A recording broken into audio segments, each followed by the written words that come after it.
أبا عبد الله يا أبا عبد الله. بسم الله الرحمن الرحيم. الحمد لله الذي لا يبلغ مدحته القائلون ولا يحصي نعماءه العادون ولا يعدي حقه المجتهدون، الذي ليس لصفته حد محدود ولا نعت موجود ولا وقت معدود ولا أجل ممدود، فطر الخلائق بقدرته ونشر الرياح برحمته، الصلاة والسلام على الرسول المسدد المصطفى الأمجد المحمود الأحمد سيدنا ومولانا ومولى الكونين جد الحسن والحسين عاني أبا القاسم محمد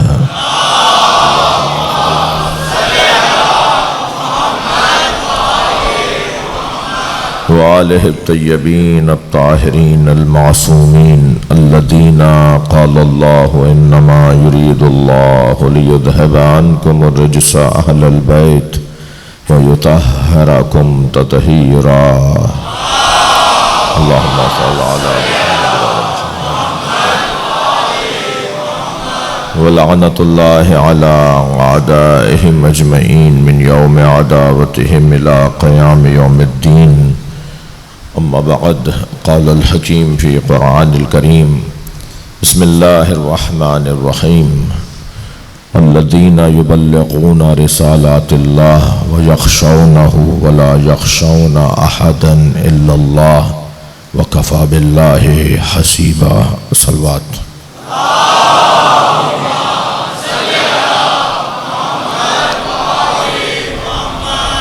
ایک اور بلند صلوات ہدیہ کریں.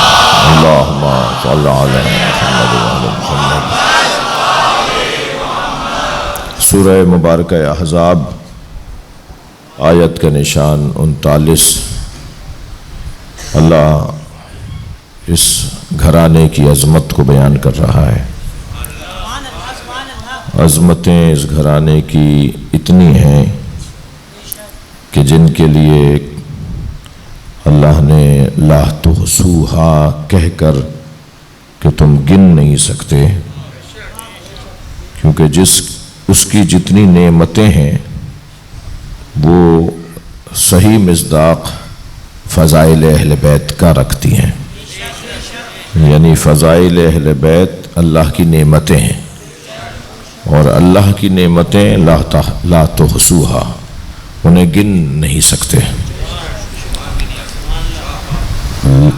لو ان الاشجار اقلام والبحار مداد والجن حساب والانس کتاب. سرکار فرما رہے ہیں اگر ساری دنیا کے درخت قلم بن جائیں اور ساری دنیا کا پانی یعنی سمندر روشنائی بن جائے اور جن حساب کرنے بیٹھیں اور انسان لکھنے بیٹھے ما احسو فضائل علی بن ابی طالب. صلوات پڑھ لیں محمد و آل محمد.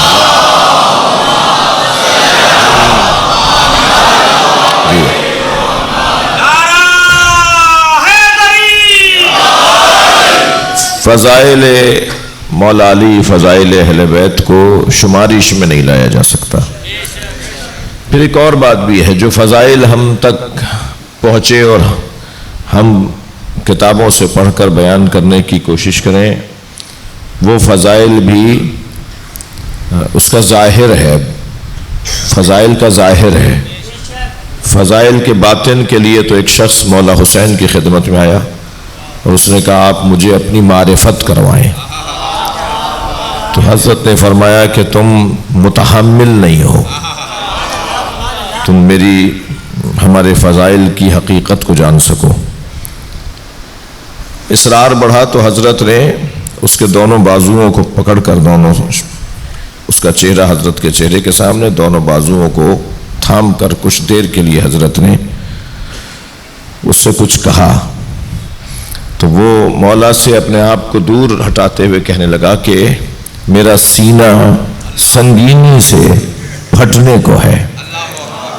اور لمحے میں اتفاق سے آج اس روایت پر دوبارہ میری نگاہ گئی, میں نے دوبارہ اس کی زیارت کی, کہتے ایک لمحے میں اس کے بال سفید ہو گئے. حضرت فرمایا ہم تمہیں کہتے ہیں کہ تم ہماری کنہ معرفت تک نہیں پہنچ سکتے. کنہ معرفت تک پہنچنے کے لیے نبی مرسل ہونا چاہیے یا ملک مقرب ہونا چاہیے. ہماری حقیقت کی گہرائی تک اترنے کے لیے آمادگی چاہیے. بہت سارے پہلو ہیں. ہماری مصیبت ہی کہیے اسے کہ ایک مشکل ہماری یہ ہے کہ ہم مائک پر بات کر رہے ہوتے ہیں, مجمع عمومی ہوتا ہے, مجلس عام ہوتی ہے, دروازے پہ ہمارے بھائیوں نے کسی کو کھڑا نہیں کیا ہوا کہ وہ چیک کرے کہ کون آ رہا ہے کون جا رہا ہے. کوئی شناختی کارڈ تو دیکھا نہیں جا رہا کہ وہ نہیں آئیں گے اور وہ نہیں آئیں گے. اور پھر ظاہر ہے جب سب کو آنا ہے تو پھر ایک بندہ بھی اگر کوئی ایسی بات کہے کہ جی یہ کیسے, یہ کیوں, یہ نہیں مانتے ہم, تو یہ جہاں پڑھنے والے کے بارے میں کچھ ہوگا وہاں جس کی عظمت بیان ہو رہی ہے وہ بھی ہماری طرف مڑ کر دیکھیں گے کہ تم نے بتایا کیوں تھا انہیں. صلوات پڑھیں ذرا محمد و آلہ.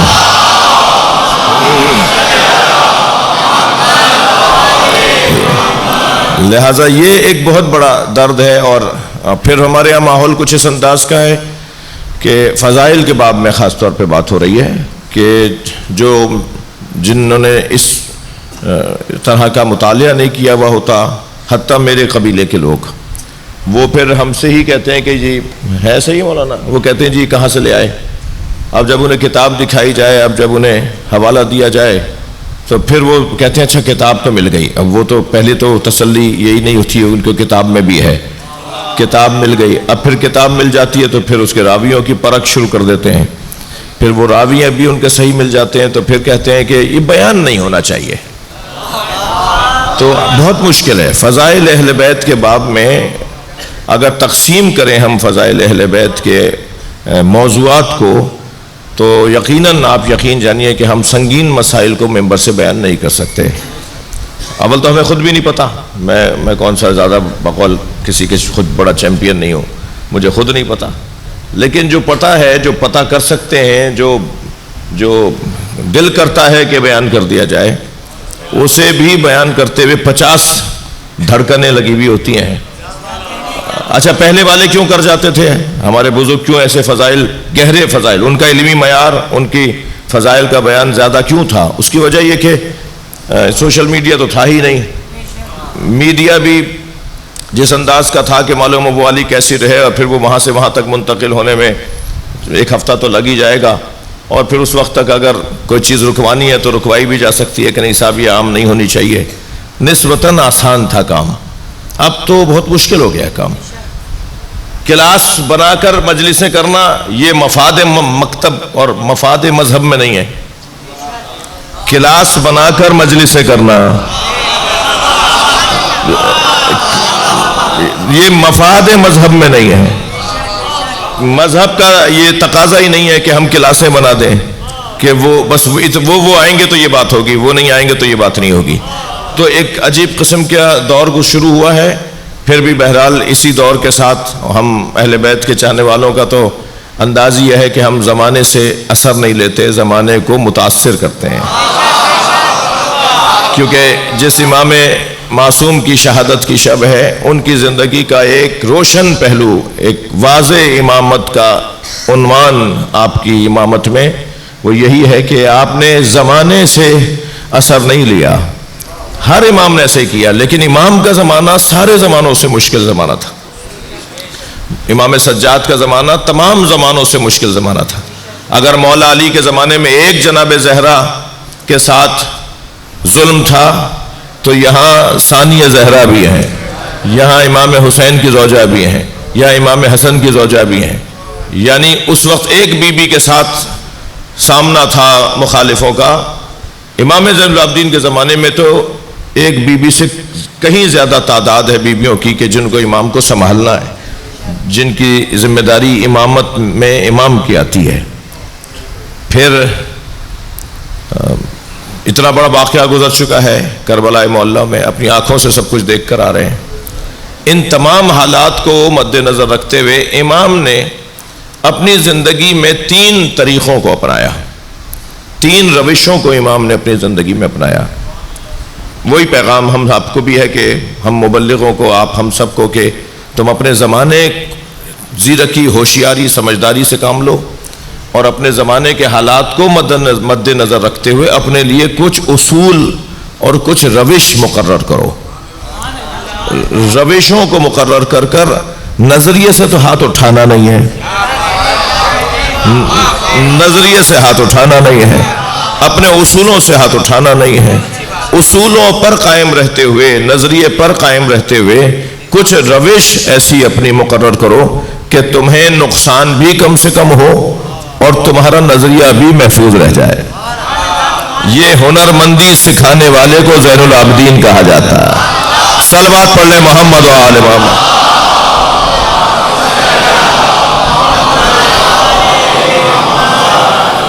جی وہ ایک جوان کلمہ پڑھنا چاہ رہا تھا، کہاں ہے وہ؟ جی بیٹا پڑھو بسم اللہ۔ آپ بھی اس کے ساتھ سب دہرا سکتے ہیں، یہ شیعہ ہو رہے ہیں۔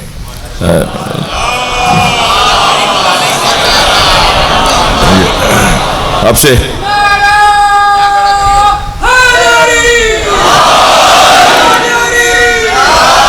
آپ کا مجھے پتا ہے کہ میں بھرتی نہیں کرتا ہوں۔ جب کوئی آتا ہے نا کہ جی میں اچھا اعتراض کیا ایک صاحب نے کہ جی شہنشاہ حسین نقوی کی مجلسوں میں لوگ شیعہ کیوں ہو رہے ہیں؟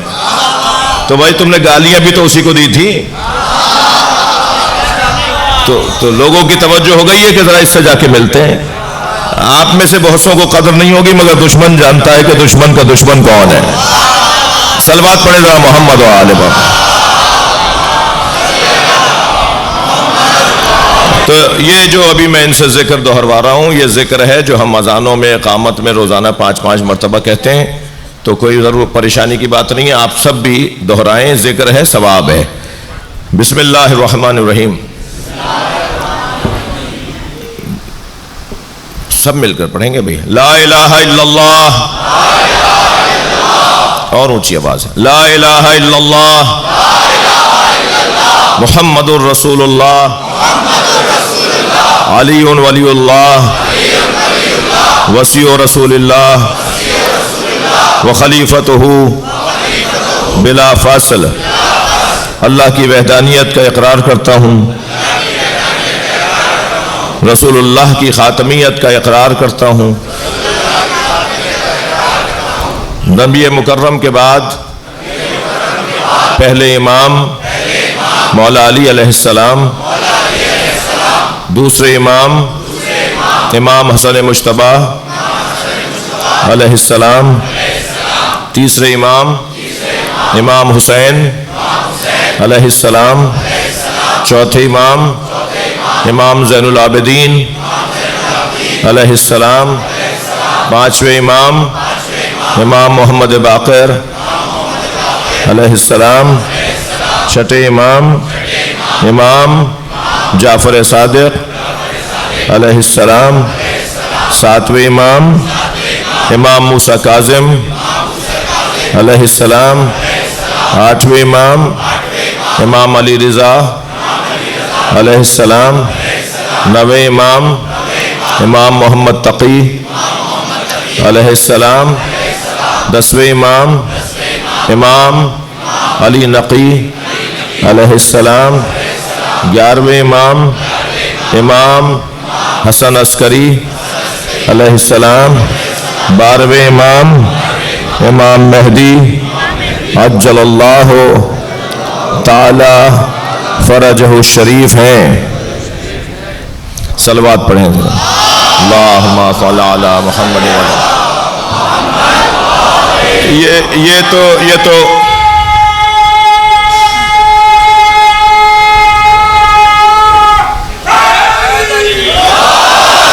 یہ تو بیٹھو، ابھی کا بات کہاں پوری ہوئی ابھی؟ میں ایام غیبت امام مہدی میں ان کے انتظار کو افضل ترین عبادت جانتا ہوں۔ غیبت امام میں دین سمجھنے کا ذریعہ علماء اور فقہاء امامیہ کو مانتا ہوں۔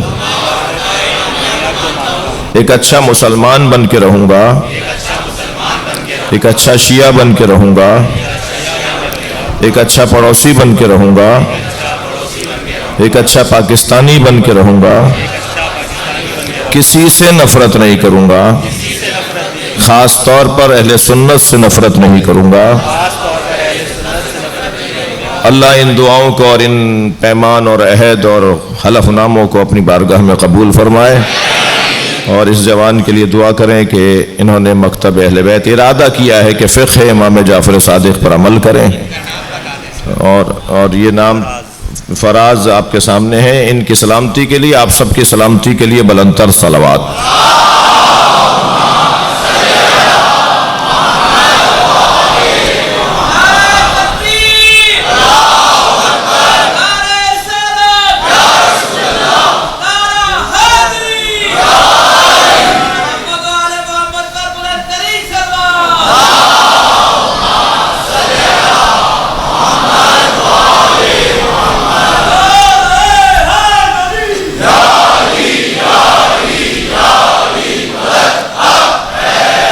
یہ جب امام بارگاہ بنے تھے تو بہت بڑے بڑے بنے تھے، اب یہ امام بارگاہ چھوٹے پڑ رہے ہیں۔ امام بارگاہ چھوٹے نہیں ہوئے، علی والوں میں اضافہ ہوا ہے، اور ہمیں حق نہیں ہے کہ ہم کسی کو روکیں۔ یہ کیوں ہو رہا ہے، یہ انہی کے ہاں کیوں ہو رہا ہے، تو بھائی یہ تو مجھے بھی نہیں پتا کہ یہ کیوں ہو رہا ہے۔ کچھ کام اللہ مولا کے لیے بھی چھوڑ دیجئے سمجھنے کے لیے، سارے کام آپ ہی کو سمجھ میں آئیں گے کیا؟ صلوات پڑھ لیں ذرا محمد و آل محمد۔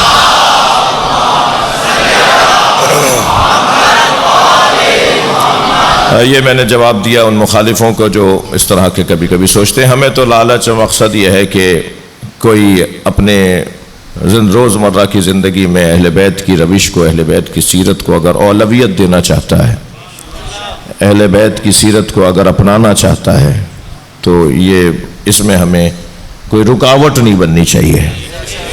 اللہ آپ سب کو اپنے امان میں رکھے۔ 3 طرح کے کام میرے مولا سجاد نے اس زمانے میں اپنائے، جس سے امامت امام زین العابدین کے اصول کے طور پر بیان کیا گیا ہے۔ اصول امامت امام سجاد۔ سب سے پہلا کام امام نے، توجہ چاہوں گا، سب سے پہلا کام امام نے عزیزو دعاؤں کے ذریعے سے، مناجات کے ذریعے سے، اللہ کی بارگاہ میں حاضری کے ذریعے سے اپنے چاہنے والوں کی تربیت کی۔ تربیت کس چیز کی؟ کہ جب یہ ہمارے مطابق موحد رہیں گے تو پھر یہ بڑے بڑے مارکوں سے گزر جائیں گے۔ یعنی وہ اللہ مانے کہ جس اللہ کو ہم جانتے ہیں، اور یہ نبی نے پہلے ہی کہہ دیا کہ اللہ کو سوائے میرے اور علی کے کوئی نہیں جانتا۔ ما عرف اللہ الا انا و علی، اللہ کو کوئی نہیں جانتا سوائے میرے اور علی کے۔ تو یا نبی بتائیں گے کہ اللہ کیا ہے، یا علی اور اولاد علی بتائیں گے کہ اللہ کیا ہے۔ تو مولا نے دعاؤں کے ذریعے سے اپنی قوم اور اپنے چاہنے والوں اور حضرت کو چاہنے والے ان کو توحید سے آشنا کیا۔ جی 54 دعائیں وہ صحیفہ سجادیہ میں، پھر 7 دعائیں ضمیمے کے طور پر۔ وہ ساری دعائیں آپ ذرا دیکھیں تو ان دعاؤں کے اندر سارا جو توجہ ہے وہ اس بات پر ہے کہ عقیدہ توحید کو بہتر کیا جائے۔ عنوان مختلف ہیں، مسائل مختلف ہیں، لیکن محور اللہ کی ذات۔ تو ایک یہ طریقہ آپ نے اپنایا، اور اس کے اندر بڑے حسین پہلو ہیں۔ دعائے ابو حمزہ صومالی مارکۃ العرا دعا ہے، دعائے عرفہ مارکۃ العرا دعا ہے، جن پہ ہم اگر شرح کریں اس کی تو ایک معارف اور مفاہیم کا ایک سمندر ہے۔ دوسرا طریقہ جو حضرت نے اپنایا وہ یہ کہ یعنی توحید کے بارے میں ایک بہت بڑا رخنہ اور رکاوٹ تھی، جو اس ذریعے سے حضرت نے اس کا حل نکالا، اس کا حل دیا۔ دوسرا مسئلہ نبی مکرم کی احادیث بیان کرنے پہ پابندی تھی، یعنی اگر کوئی نبی کی حدیث کو بیان کر دیتا تھا تو اسے سزا دی جاتی تھی، اسے کوڑے مارے جاتے تھے۔ یہ نبی مکرم کی حدیث پر پابندی نہیں تھی، در حقیقت علم کا ایک ذخیرہ تھا، علم کا ایک سمندر تھا جسے لوگوں نے بند کرنا چاہا، لیکن دنیا حدیث پر پابندی لگاتی نظر آتی تھی، اور امام سجاد کے گھر میں کثرت سے غلاموں اور کنیزوں کو خرید کر رکھا جاتا تھا، اور غلاموں اور کنیزوں کو محدث بنا بنا کر بہانے پر آزاد کر دیا جاتا۔ بھائی مسجد میں تم حدیث بیان کرنے پر پابندی لگاؤ گے نا کہ کوئی مجمع میں اور مسجد میں حدیث بیان نہ کرے۔ اب میں یہاں زیادہ کیا کہوں کہ جو آج حدیث کے نام پر جماعتیں اور ادارے بناتے ہیں، کم سے کم وہ بھی تو جواب دینا کہ 80 سال تک حدیث بولنے پر کس نے پابندی لگائی تھی؟ اور 80 سال کوئی کم بات ہوتی ہے؟ ایک بچہ پیدا ہو کر 80 سال کی عمر میں ذرا اپنے بزرگوں کے دیکھیے کہ وہ کتنا دورانیہ گزرتا ہے 80 سال کا۔ جی 80 سال تک کوئی حدیث بیان نہیں کر سکتا۔ اب جنہیں حدیثیں پتہ تھیں وہ ضعیف ہو گئے، دنیا سے چلے گئے، چھپ کر اپنے شاگردوں کو بتا رہے ہیں، تو تعداد حدیثوں کی جو آج ہمارے پاس ہے اس سے 10 برابر زیادہ ہوتی، لیکن ان حدیثوں کو نسیان اور بھول کے سپرد کر دیا گیا، اور لوگ بھول گئے کیونکہ بیان کرنے پہ پابندی ہے۔ کثرت سے بیان ہوگی تو یاد رہے گی نا، بیان ہی نہیں ہو رہی تو یاد کیسے رہے گی؟ یہ بہت بڑی دشمنی تھی نبی مکرم کی زبان مبارک سے جاری ہونے معارف کی حوالے سے۔ وہ جو علم نبی کی زبان سے جاری ہوا اس کے ساتھ ایک دشمنی تھی، حدیث بیان نہیں ہو سکتی۔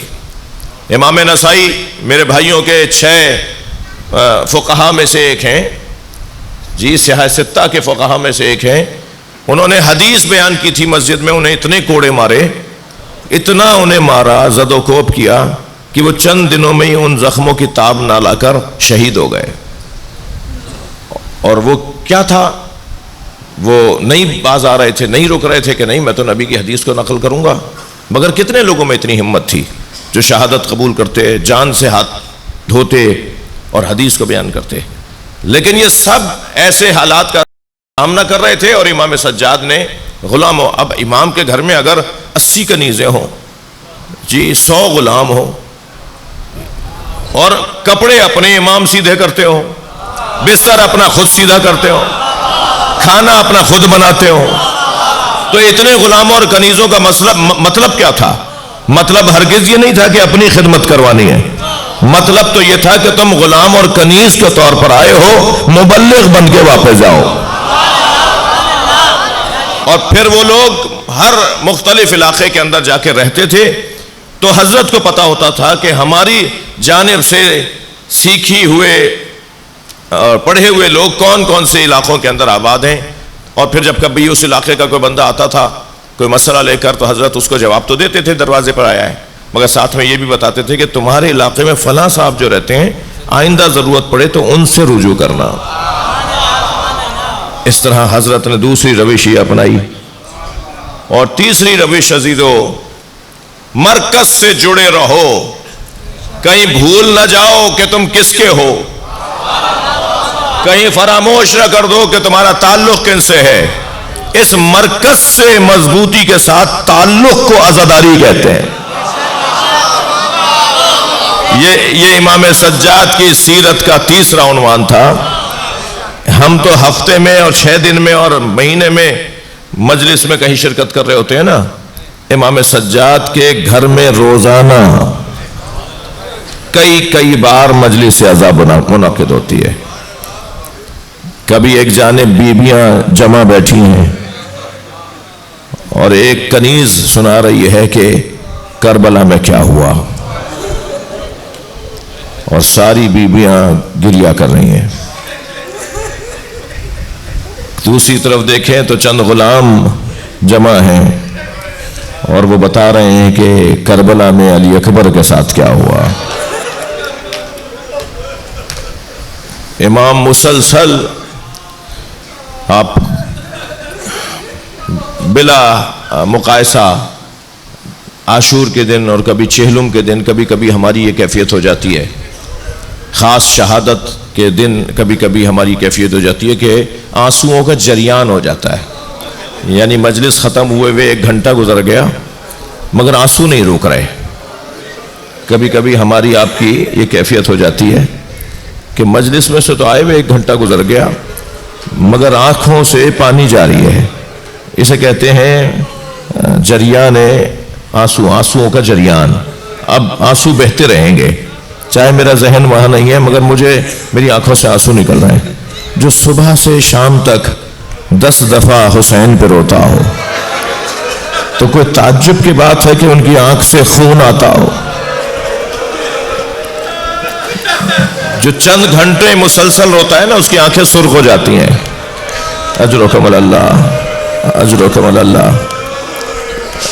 شب شہادت کی مجلس ہے، مجھے جلدی نہیں ہے، آج زیادہ دورانیہ ویسے بھی پرسے کا دورانیہ رہے۔ میرے مولا کے سامنے جب پانی آتا تھا، جب کبھی کوئی پانی لا کے رکھتا تھا تو پہلے گریہ کرتے تھے، پھر ایک ایک گھونٹ پہ دریا دریا آنسو بہاتے اور ایک ایک گھونٹ لیتے تھے مگر دریا دریا آنسوؤں کے ساتھ۔ اور اگر کوئی کہہ دیتا تو فرماتے یہی پانی ہے جس کی خاطر میرے بابا نے سوال کیا تھا۔ اجرکم اللہ، اجرکم اللہ۔ آپ کی آوازیں بلند ہو رہی ہیں، جو جہاں بیٹھا ہے اپنی آوازوں کو آزاد کرے گا۔ جب آپ بلند آواز سے روتے ہیں ائمہ اہل بیت دعا دیتے ہیں۔ پانی کو دیکھ کر کھانا آ جاتا تھا، جب کھانے کو دیکھ کر گریہ کرتے تھے۔ کبھی کسی بازار سے گزرے اور قصاب جانور ذبح کر رہا ہو تو حضرت کو دیکھ کر وہ رک جاتا تھا کہ حضرت اس سے دکھی ہوں گے۔ ایک دفعہ نہیں بارہا ایسا ہوا کہ جانور ذبح کرتے ہوئے قصاب سے پوچھا اسے پانی پلا لیا؟ بھائی اسے پانی پلا لیا؟ تو کہتا تھا مولا ہم مسلمان ہیں، جانور کو پانی پلا کے ذبح کرتے ہیں۔ تو یقین جانیے چیخ مار کے بلند آواز سے روتے اور پھر کربلا کی طرف رخ کر کے کہتے بابا مسلمان جانور کو پانی پلا کے ذبح کرتا ہے، آپ علی اصغر کے لیے پانی مانگتے رہے۔ اجرکم اللہ، اجرکم اللہ۔ ایک دن بازار سے گزرے کہ قصاب نے آتے ہوئے دیکھ کر گوشت پر کپڑا ڈال دیا۔ ایک خریدار نے پوچھا تم نے یہ گوشت چھپا کیوں دیا؟ کہنے لگے وہ دیکھو زین العابدین آ رہے ہیں۔ اور جب امام گوشت کے ٹکڑے دیکھتے تھے تو روتے تھے، اور ایک دن تو فرما دیا کہ میں نے کربلا میں گوشت کے بکھڑے ہوئے ٹکڑے دیکھے۔ اجرکم اللہ، اجرکم اللہ۔ اللہ آپ کو کسی غم میں نہ رلائے۔ عزادارو، اللہ کا کام بھی اللہ کا ہے، ہر ایک سے اس کے مزاج کے مطابق امتحان لیتا ہے۔ حضرت ابراہیم کے ہم منت مرادوں کے بعد اسماعیل علیہ السلام کی ولادت ہوئی۔ اللہ نے فرمایا اسماعیل کے گلے پہ چھری چلا دو۔ یہ حضرت ابراہیم کا امتحان تھا۔ حضرت یوسف پانی سے ہولتے تھے، بڑے بھائیوں نے حضرت یوسف کو کنویں میں ڈال دیا۔ سنیں گے مولا علی کے مزاج میں غیرت مندی بہت تھی۔ علی جیسا غیرت مند امام ایک اجنبی یہودی عورت کو بازار میں پٹتے ہوئے دیکھا تھا، اس کے گھر کے لوگ مارتے ہوئے لے جا رہے تھے، مولا نے 3 دن کھانا نہیں کھایا۔ اجرکم اللہ، اجرکم اللہ۔ علی نے 3 دن کھانا نہیں کھایا، جب کبھی کہتے مولا کھانا کھا لیں تو فرماتے میں نے ایک عورت کو پیٹتے ہوئے دیکھا ہے. جو علی ایک اجنبی عورت کو پیٹتے ہوئے دیکھے جنہیں اب تک بھی رونا نہیں آیا ہے, میرے جملے کو محسوس کریں گے تو آپ مدینہ جائیں گے. جو علی ایک اجنبی عورت کو پیٹتے ہوئے دیکھے تو علی سے کھانا نہ کھایا جائے, اس علی نے اپنی زوجہ پہ اٹھتا ہوا ہاتھ, گرتا ہوا دروازہ, غسل دیتے ہوئے شکستہ پسلیاں, اجرکم اللہ اجرکم اللہ, کیسے برداشت کیا ہوگا.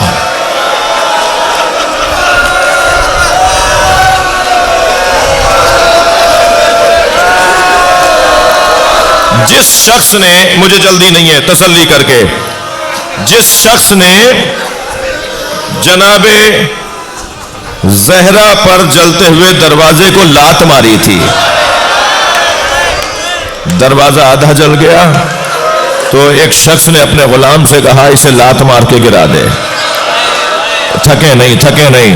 دروازے کے عقب میں جناب زہرا تھی, اس نے جب لات ماری ہے تو جلتا ہوا دروازہ بی بی پہ گیا ہے. مقتل کا جملہ ہے کہ اس دروازے میں لوہے کی کیل تھی جس نے سیدہ کی پسلیاں توڑ ڈالی.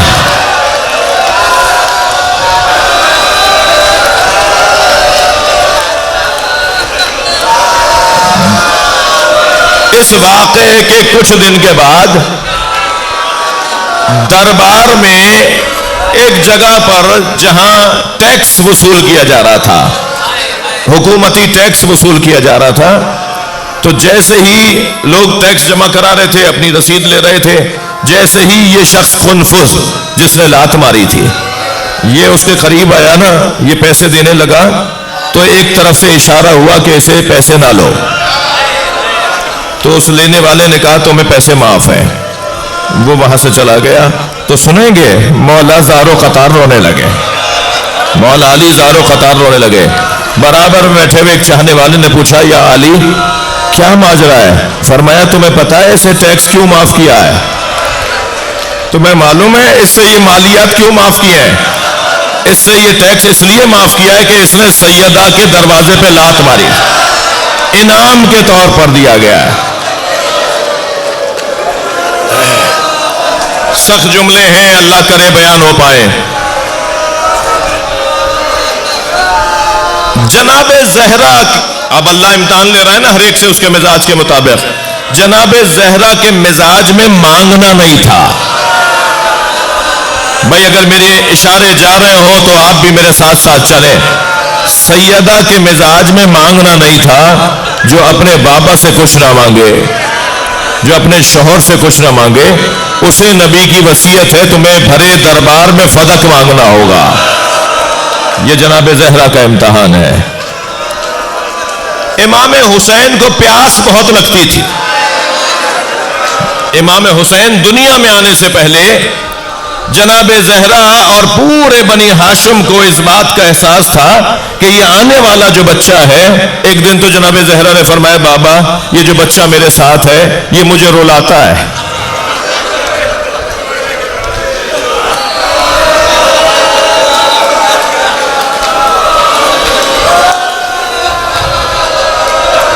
بابا یہ مجھے رلاتا ہے. کہ سیدہ کیا کہتا ہے؟ بابا جب یہ مجھ سے بات کرتا ہے تو کہتا ہے میں بھوکا ہوں.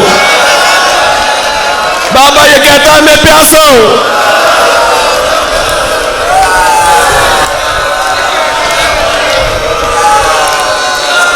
انا العطشان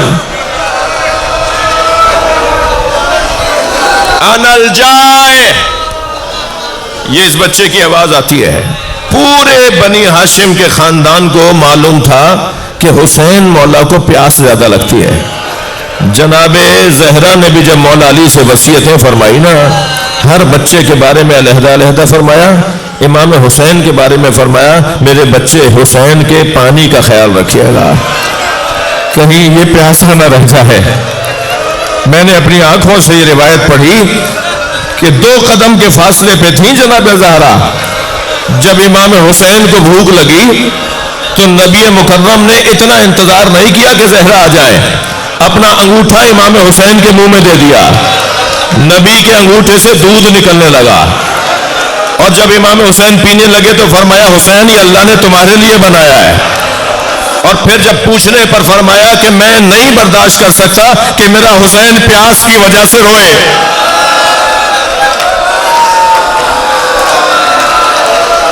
اجرکم اللہ، اجرکم اللہ، تھکے نہیں، اللہ آپ کو کوئی غم نہ دے۔ آج یہ مجلس ہی ایسی ہے، یہ مجلس ہی ایسی ہے۔ امام سجاد کا بدن نازنین بہت تھا، امام سجاد کا بدن نازک بہت تھا، نرم نرم ہاتھ، نرم نرم پیر، بدن مبارک نرم۔ اکثر سفروں سے لوٹتے تھے تو امام کو بخار ہو جاتا تھا، اور سب بنی ہاشم کو پتا ہوتا تھا کہ زین العابدین اس وقت تب کی کیفیت میں ہے۔ کئی روایتیں ہیں کہ امام حسین سفر سے لوٹے ہوئے امام سجاد کے قریب آ کے بیٹھ جاتے تھے، بیٹا تمہیں تب ہو گیا ہے، بخار ہو گیا ہے؟ کہ بابا سفروں میں مجھے ایسا ہو جاتا ہے، سفروں کی وجہ سے مجھے ایسا ہو جاتا ہے۔ ہاتھ نرم نرم، پیر نرم نرم، جس کا بدن ایسا ہو ان میں بیڑیاں پڑیں گی، اس کے گلے میں توق ڈلے گا، اس کے ہاتھوں میں ہتھکڑیاں ڈلیں۔ اجرکم اللہ، وہ کربلا سے کوفے تک پیدل چلے گا، وہ شام کی راہوں میں پیدل چلے گا۔ اجرکم اللہ، اجرکم اللہ۔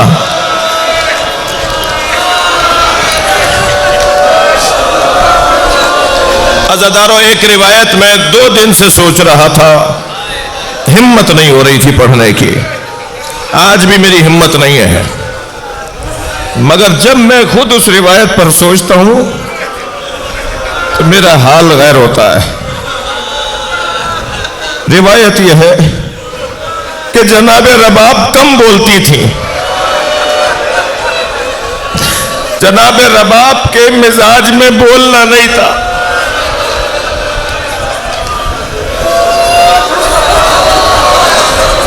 کم سے کم گو تھی جناب رباب، کم گو تھی، کم بولتی تھی جناب رباب۔ اور اگر کبھی جناب رباب سے کوئی اپنے گھر خاندان کا فرد بات کر رہا ہوتا تھا تو جناب رباب کیونکہ کم گو تھی اسے حسین پسند کرتے تھے۔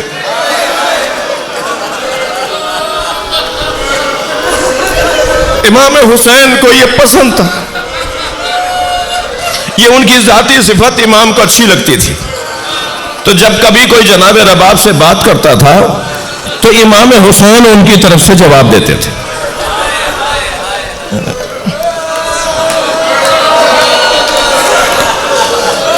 اب ہے کوفے کا دربار۔ زید ابن ارقم کہتا ہے کہ عبید اللہ کے سامنے تشت میں حسین کا سر لا کے رکھا گیا،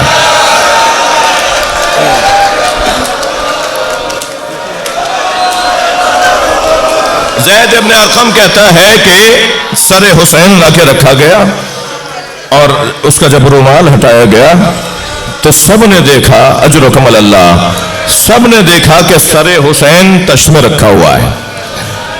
تو عبید اللہ نے بیویوں کو دیکھنا شروع کیا، میں مر جاؤں اس روایت کو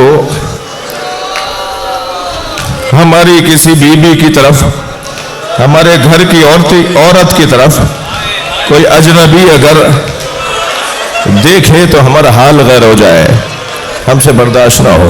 بیویوں کی طرف دیکھ کر کہتا ہے حسین کی زوجہ رباب کہاں ہے؟ اب سلام ہو امام سجاد پر، درود ہو امام سجاد پر۔ امام سجاد یہ منظر دیکھ رہے ہیں، اجرکم اللہ۔ اور ایک مرتبہ جناب رباب کو آواز دے کر کہتا ہے یا رباب راس من ھذا، اے رباب یہ کس کا سر ہے؟ تو جناب رباب کے مزاج میں تو بولنا نہیں تھا، کم بولتی تھی جناب رباب، اور جب بھی کوئی جناب رباب سے زیادہ بات کرتا تھا تو امام حسین ان کی طرف سے بولتے تھے۔ اب اب جب دوبارہ کہا نا اس نے یا رباب راس من ہسا، یہ کس کا سر ہے؟ تو جناب رباب نے ایک مرتبہ سر کو دیکھ کر کہا ھذا ابی عبداللہ حسین. یہ کہہ کر جناب رباب اپنی جگہ سے بے ساختہ اٹھی، تھکے نہیں. آگے بڑھ کر امام حسین کا سر اپنے ہاتھوں میں لے لیا، پیشانی کا بوسہ دیا، اپنے سینے سے کچھ دیر لگایا اور وضعت علی حجرہا، اور اسے اپنی گود میں رکھ لیا. عبید اللہ کی آواز آئی رباب سے سر حسین واپس لو. یہ منظر امام سجاد دیکھ رہے ہیں، رباب سے سر حسین واپس لو. سنیں گے عزادارو، ایک سپاہی آگے بڑھا جناب رباب سے لینے کے لیے. جب اس نے ہاتھ بڑھایا تو جناب رباب نے اسے اپنے سینے سے لگا لیا. تو پھر 6 تازیانہ بردار ظالم آگے بڑھے اور جناب رباب پر تازیانے برسائے. میں نے اپنی آنکھوں سے روایت پڑھی ہے، بی بی کا سر کھل گیا. وَالدَّمُ تَحْتَ قَنَاءِ الرِّبَابِ، روایت کہتی ہے بی بی کی ٹھوڈی سے سر کا خون بہ رہا تھا اور امام حسین کا سر یہ ظالم لینے میں کامیاب ہوئے. تو ایک مرتبہ دربار کے ایک کونے سے امام سجاد کی آواز آئی، یہ میری ماں رباب ہے. تعزیانہ امام سجاد پہ اٹھایا گیا. سخت جملے ہیں، اللہ کرے میں بیان کر جاؤں. جب بی بی رباب کو وہاں لے جا کر کھڑا کیا گیا جہاں جناب زینب تھی، تو جناب زینب دیکھ رہی ہیں کہ بی بی کے خون بہ رہا ہے، سر سے خون بہ رہا ہے، پورے چہرے سے خون بہ کر ٹھوڈی کے نیچے سے خون نکل رہا ہے. تو جناب زینب نے فرمایا اے بھابی رباب، آپ نے ایسا کیوں کیا؟ جب وہ سر مانگ رہے تھے تو آپ دے دیتے. تو فرمانے لگی اے زینب، میرے سینے میں آگ لگی، میرے سینے میں آگ ہے. اور آگ اس بات کی ہے کہ جب حسین وداع آخر کو آئے تو میں ساری بیویوں میں حسین کے ساتھ حسین کو ودا کر رہی تھی. مجھے یہ خیال آیا کہ حسین میرا بہت خیال کرتے، حسین کے چھوٹے بچے کی ماں ہوں. میں اپنے خیمے میں چلی گئی کہ حسین وہاں مجھ سے ملنے آئیں گے، مگر حسین چلے گئے. میں نے چاہتے ہوئے حسین کو رخصت نہیں کیا.